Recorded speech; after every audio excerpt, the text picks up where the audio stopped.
ക്രൈസ്തവ സ്ഥാപനങ്ങളെ ദുർബലപ്പെടുത്താനുള്ള ശ്രമങ്ങൾ അപലപനീയമെന്ന് സീറോ മലബാർ സിനഡ്. കേരളത്തിലെ പ്രമുഖ കലാലയമായ കാഞ്ഞിരപ്പള്ളി അമൽജ്യോതി എഞ്ചിനീയറിംഗ് കോളേജിൽ സമീപകാലത്തുണ്ടായ സംഭവങ്ങൾ പൊതുസമൂഹത്തിന് ക്രിയാത്മകമായ സന്ദേശമല്ല നൽകുന്നതെന്ന് സീറോ മലബാർ സിനഡ് വിലയിരുത്തി. കലാലയങ്ങളിൽ അച്ചടക്കവും ധാർമ്മികതയും നിലനിൽക്കണമെന്ന് നിർബന്ധം പിടിക്കുന്നത് മഹാ അപരാധമാണെന്ന നിലയിൽ മാധ്യമ ചർച്ചകൾ പുരോഗമിക്കുന്നത് ഒരിക്കലും ഇളം തലമുറയുടെ പരിശീലനത്തിന് സഹായിക്കില്ല. ഏവർക്കും ദുഃഖകരമായ ആത്മഹത്യകളെ ചില തൽപര കക്ഷികൾ വർഗീയ നേട്ടങ്ങൾക്കായി ഉപയോഗിക്കുന്നത് ആശങ്കയോടെയാണ് ക്രൈസ്തവ സമൂഹം നോക്കിക്കാണുന്നത്. ക്രൈസ്തവ വിദ്യാഭ്യാസ സ്ഥാപനങ്ങളും ആതുരാലയങ്ങളുമെല്ലാം മികച്ച സേവന നിലവാരം പുലർത്തുന്നവയും കേരളത്തിന്റെ വളർച്ചയ്ക്കും വികസനത്തിനും കാരണമായിട്ടുള്ളവയുമാണ്.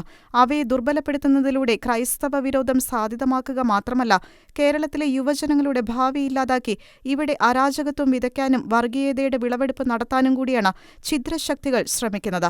അമൽജ്യോതി കോളേജിലുണ്ടായ പ്രതിഷേധങ്ങൾക്ക് പിന്നിലെ രാഷ്ട്രീയ വർഗീയ താൽപര്യങ്ങൾ പൊതുസമൂഹം തിരിച്ചറിഞ്ഞു എന്നതും യുവജനങ്ങൾ ഉൾപ്പെടെ ശക്തമായ പ്രതികരണങ്ങൾക്ക് തയ്യാറായി എന്നതും പ്രതീക്ഷാനിർഭരമാണ്. എന്നാൽ ഇത്തരം പ്രതിരോധ ശ്രമങ്ങളെപ്പോലും വർഗീയവൽക്കരിക്കാനാണ് പ്രതിലോമ ശക്തികൾ ഇപ്പോഴും ശ്രമിച്ചുകൊണ്ടിരിക്കുന്നത്. വിനാശം വിതയ്ക്കുന്ന രാഷ്ട്രീയ വർഗീയ കൂട്ടുകെട്ടുകളെ സിനഡ് ശക്തമായി അപലപിക്കുന്നു. കേരള സമൂഹത്തിൽ സംഭവിച്ചുകൊണ്ടിരിക്കുന്ന ഇത്തരം വ്യതിയാനങ്ങളെക്കുറിച്ച് ജാഗ്രത പുലർത്തണമെന്ന് ജാതിമത ഭേദമന്യേ ഏവരോടും അഭ്യർത്ഥിക്കുകയും ചെയ്യുന്നു. ഉന്നത നിലവാരം പുലർത്തുന്ന ക്രൈസ്തവ സ്ഥാപനങ്ങളെ വളഞ്ഞിട്ടാക്രമിക്കുമ്പോൾ ഇന്നിന്റെ മാത്രമല്ല നാളെയുടെയും നാശമാണ് ക്ഷണിച്ചു വരുത്തുന്നതെന്ന് പൊതുസമൂഹം തിരിച്ചറിയണം.